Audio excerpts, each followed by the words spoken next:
गुरु की महिमा दोहा है। विषय है गुरु की महिमा।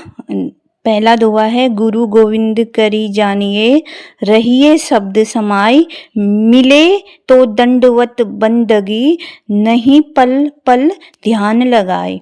इसका अर्थ है गुरु तथा ईश्वर एक समान है। गुरु तथा ईश्वर एक समान है, यह जानकर गुरु द्वारा बताए गए मार्ग पर चलिए। यदि सद्गुरु मार्ग में मिल जाए तो उनको नमन करके उनकी सेवा करें, किंतु यदि ना मिले तो भी गुरु का ही ध्यान लगाए रहो।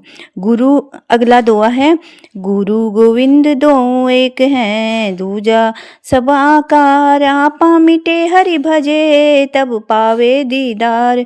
गुरु तथा ईश्वर एक हैं, उनके तो केवल आकार में अंतर है, अंदर से दोनों समान है। जब हमारा अहंकार दूर हो जाएगा तभी हरि के साक्षात दर्शन होते हैं। अहंकार से ना कुछ भी काम नहीं होता। जब इंसान के अंदर अहंकार होता, अहंकार मतलब जो हूँ मैं ही हूँ, मेरे अलावा तो कोई है ही नहीं, मैं ही हूँ जो हूँ।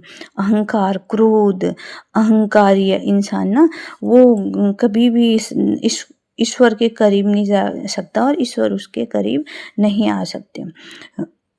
तीसरा दोहा है, गुरु की आज्ञा आवे गुरु की आज्ञा जाए, कहे कबीर सो संत है, आवागमन न साए। इसका अर्थ है, कबीरदास जी कहते हैं कि जो गुरु की आज्ञा अनुसार कबीरदास जी कहते हैं कि जो गुरु की आज्ञा अनुसार आते जाते हैं, अर्थात उन्हीं का अनुसरण करते हैं, वे संत होते हैं। वो ऐसा करके जन्म मरण के बंधन से मुक्त होकर मोक्ष प्राप्त कर लेते हैं। कुमति कीच चेला भरा, गुरु ज्ञान जल होय, जन्म जन्म का मोरचा पल में डारे धोई। अज्ञानी शिष्य में चाहे कितना भी कुमति का कीचड़ भरा हो, परंतु गुरु अपने ज्ञान रूपी जल से उस कीचड़ को धोकर उस अज्ञानी शिष्य को ज्ञानी बना देता है। बोला कि गुरु उस अज्ञानी शिष्य को भी ज्ञानी बना देता है। अगला दोहा है, गुरु समान दाता नहीं, याचक शीश समान, तीन लोक की संपदा, सो गुरु दिन हो दान।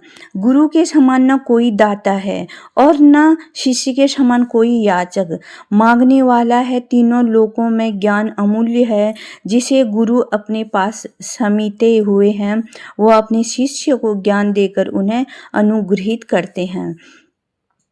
अगला दोहा है, गुरु पारस को अंतरो, जानत है सब संत, वह लोहा कंचन करे, ये करी ले महंत।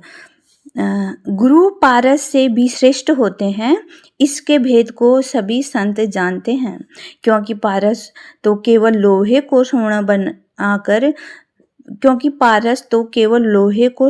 बनाकर छोड़ देता है, परंतु गुरु तो अपने शिष्य को अपने ज्ञान के प्रकाश से अपने समान बना लेता है, क्योंकि गुरु तो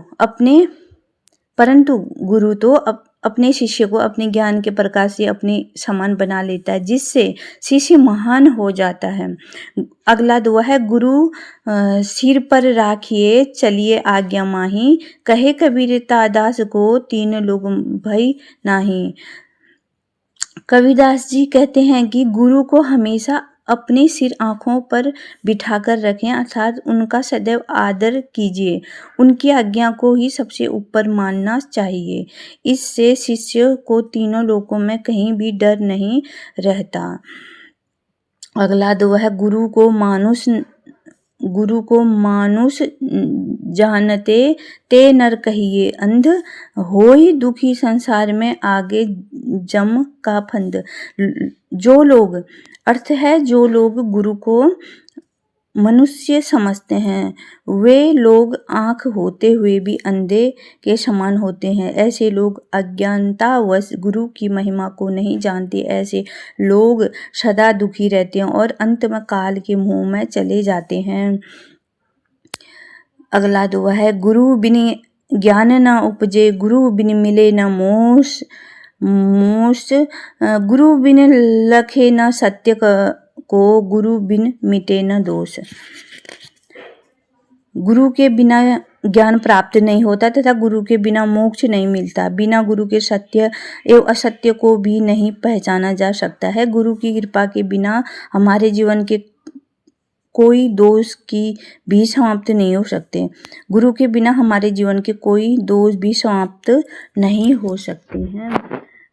हर हर महादेव। जय